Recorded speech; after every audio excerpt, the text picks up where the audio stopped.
Le vieux phare, perché sur les falaises abruptes de l'île de Boréa, avait un secret. Pas un secret sombre de naufrage oublié ou de trésors perdus, mais un secret lumineux, murmure du vent et des vagues. Chaque nuit, la gardienne, une jeune femme nommée Elara, allumait la lampe non pas pour guider les bateaux, mais pour une autre raison. Elara était la dernière d'une lignée de gardiens qui ne transmettaient pas la lumière, mais l'accueillaient. Au crépuscule, elle préparait la lentille géante, non pas pour la projeter, mais pour capturer les étoiles. Sa famille avait découvert il y a des siècles que le phare, construit avec un verre spécial infusé de sable volcanique, pouvait absorber la lumière stellaire. Et Trolina dans cette dit.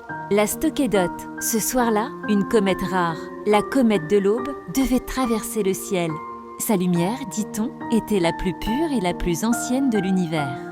Alors qu'Elara réglait les mécanismes délicats, une tempête inattendue se leva. Des vagues furieuses s'écrasèrent contre les rochers et un brouillard épais enveloppait la tour, menaçant de gâcher l'événement. Elara, son cœur battant à la fois d'excitation et de peur, savait que c'était sa seule chance. La lumière de la comète devait être capturée pour renouveler l'énergie stockée du phare. Une énergie qui maintenait en vie les jardins bioluminescents de l'île et protégeait la faune locale.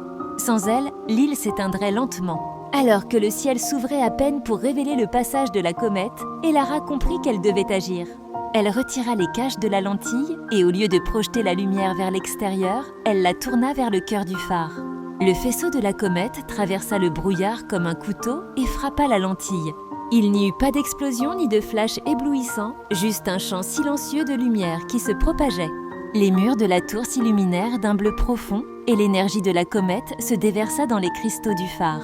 Lorsque la tempête se calma, le ciel était clair et les étoiles semblaient plus brillantes que jamais. Les habitants de l'île, qui avaient craint le pire, sortirent pour découvrir leur jardin scintiller d'une lueur renouvelée, plus forte et plus colorée.